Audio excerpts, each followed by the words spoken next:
dal leen ak jàmm ki seen xibaaru mbatit dañu koy dooree ak première édition exposition Batik Expo bi nga xam ne ñu ngi koy waaj a amal fii ci galerie nationale diggante ñaar fukki fan ak juróom-ñeent ci weeru décembre jàpp jëm ñeenti fan ci weeru janvier 2024 lu ni mel Kajoor Art di ko amal ci njiitalu artiste teinturier styliste formateur bile yëngatu ci wàllu batik ñu koy woowee Jo Mansour. Batik Expo di xeet exposition boo xam ne dafay boole wàllum stylisme design installation nañ ko déglu mu andi ci ay leeral. waaw ñu ngi waajal benn exposition bu mag à la galerie nationale à partir du 30 décembre ba le 4 janvier mu nekk exposition boo xam ne tey dañ si war a présenter lépp li nga xam ne ñu ngi koy liggéey si wàllu batik.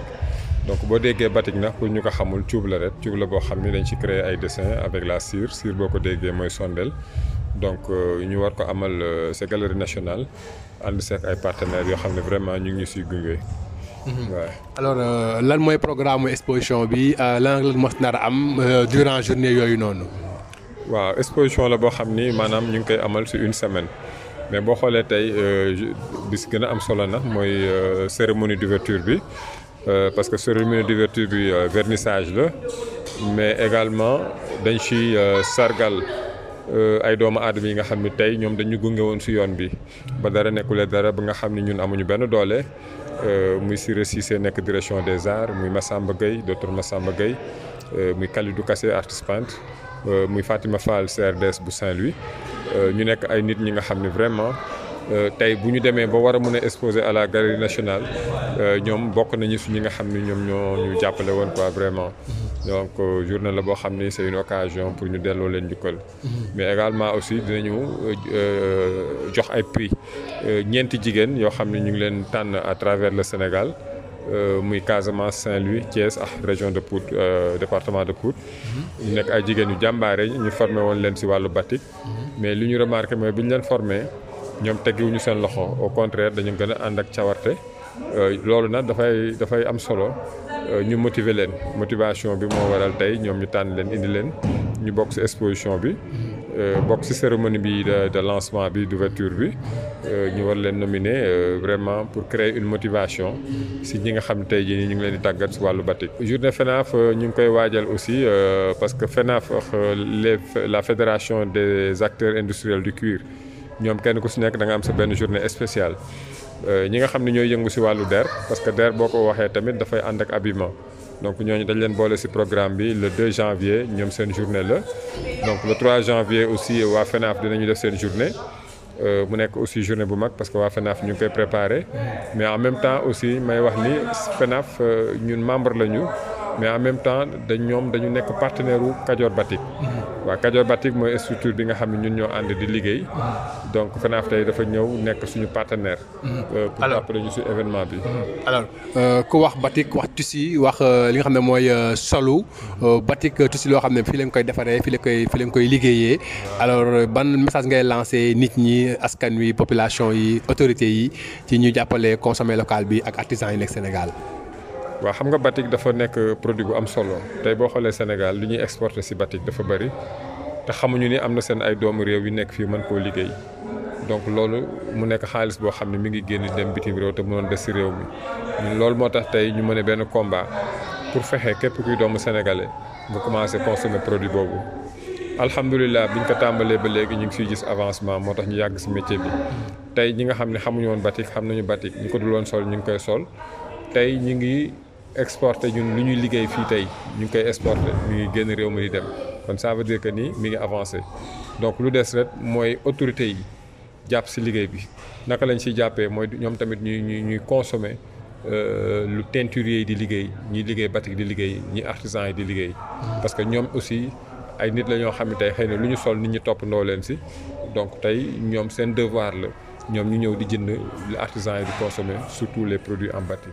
jóge ci wàllu teinture dem ci wàllu couture waxtaane ndaje bi nga xam ne artisan yu nekk njaareem jot nañ ko amal di ab défilé de mode boo xam ne li ko tax a jóg moo di gaaral xam-xam ak xereñ bi am ci doomu Bawol yi jàpp jëm ci wàllu ñaw ay yére yu mel ni baylaat bay sooy ba si sax turki njaareem di xeetu ñaw yoo xam ne jamono jile xale yi ko mun ci wàllu tey ri xaw naa tumuranke ngir nag delloo si waat xam-xam boobulee jox xale yi moo tax ñu amal xeetu défilé bi nu mel Adama Ndiaye. artisan yi nekk fii ci njaareem spécialisé wu ci mode ak culture amal nañ benn défilé de mode mu di wone mode yi nga xamante ni njaareem gi la soxe ko muy turki njaareem baylaat habit traditionnel ak costume africain loolu nag dañoo bëgg a gën a jox gëdd métier tailleur ndax jamono yi métier mi dafa mel ni ndaw ñi bëggatuñ ko li ci ëpp ci apprenti yi dawal Jakarta moo leen gënal li ni mel Ousmane Dieng bu centre Baol Textile di ñu listel jafe-jafe yi ñuy jànkoonteel. li ci gën a fës nag ci jafe-jafe yi mooy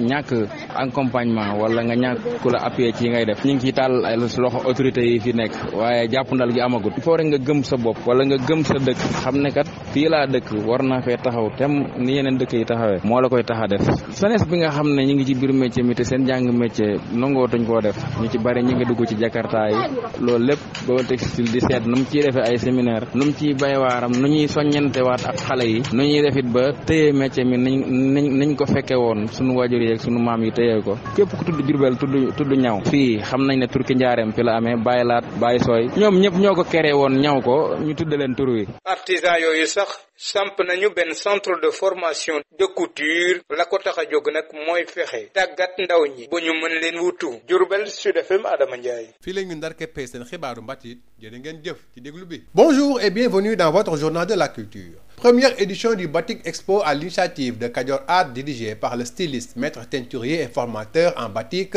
Jo Mansour. L'événement est prévu du 29 décembre au 4 janvier 2024 et le vernissage de l'exposition est prévu le samedi 30 à partir de 18h. Batik Expo est un concept qui allie couture, création artistique, installation, couture et teinture. Voici Jo Mansour qui s'en explique. Oui, le Sénégal va abriter une première à la Galerie nationale. Ce sera une exposition 100% batik, une exposition intitulée Expo Batik 2023, qui va se faire à partir du 30 décembre jusqu'au 4 janvier. C'est l'occasion de présenter tous les produits de Kadior Batik. Kadior Batik, c'est les structures qui regroupent des personnes qui ont été formées en batik. Également, c'est l'occasion aussi de promouvoir le produit en batik. C'est l'occasion aussi de rendre un grand hommage aux personnes qui ont vraiment accompagné le projet depuis ses débuts. Je veux parler de M. Sissé qui est à la direction des arts, de Massamba Gueye, professeur Massamba Gueye, de Khalidou Kassé Artist Peintre, de Fatima Fall de la région de Saint-Louis, CRDS de la région de Saint-Louis. C'est l'occasion encore une fois de nominer des personnes, surtout des dames qui ont été formées en batik dans l'année 2023. Donc c'est une très grande exposition qui va se dérouler à la Galerie nationale. Et vous parlez d'exposition, peut-on savoir à quoi s'attendre? Quelle sera justement cette dimension de l'exposition? On verra quoi? Bon, on verra beaucoup de choses parce que, comme je l'avais dit tantôt, souvent au Sénégal, on pense que le batik c'est juste l'habillement. Alors que le batik dépasse largement l'habillement, c'est des chaussures, c'est des sacs, c'est des décorations de maison, c'est beaucoup de choses. Donc tous ces produits-là vont être présents durant cette exposition. Nous allons exposer beaucoup de produits en batik et les produits aussi qui ont été réalisés durant l'année 2023 par nos élèves. Parce qu'il faut dire que dans l'année 2023, nous avons mené beaucoup de formations avec des jeunes, surtout l'exposition internationale qui s'est déroulée à Thiès et qui a fait qu'il y avait 5 pays qui se sont déplacés pour être de la partie. Donc c'est un événement majeur, quoi. La FENAF aussi sera de la partie avec Évidemment, la FENAF, dont je suis membre de la FENAF, est un partenaire officiel pour cette année. Parce qu'ils ont compris que maintenant, pour promouvoir le tissu sénégalais, il faut beaucoup de connexions. Il faut que tout le monde se regroupe sur l'essentiel. Comme c'est les acteurs de l'habillement, les professionnels de l'habillement, je pense que c'est très normal que la FENAF participe dans cette exposition et aussi venir comme partenaire officiel, quoi. De la teinture à la couture, les artisans de Diourbel ont organisé un défilé de mode pour revisiter le talent Bawol Bawol en matière de couture et de mode, comme la confection d'habits appelés turki njaareem, baylaat ou autres baysoy. Il s'agit de revaloriser le métier de couture pour inciter les jeunes à aimer ce métier. Adama Ndiaye. Les artisans de Diourbel spécialisés dans la mode et culture ont organisé une soirée de défilé de mode. Il s'agit de montrer les différentes modes spécifiques de Diourbel, Turki Ndiarème, Baylat, habits traditionnels et costumes africains. L'objectif de cette soirée est de revaloriser le métier du tailleur fortement menacé. Beaucoup d'apprentis préfèrent conduire les motos Jakarta que d'exercer le métier de tailleur. Ousmane Dieng de Baol Textile liste les difficultés rencontrées. Le manque d'accompagnement constitue notre principale préoccupation. Nous avons mis en place un centre de formation.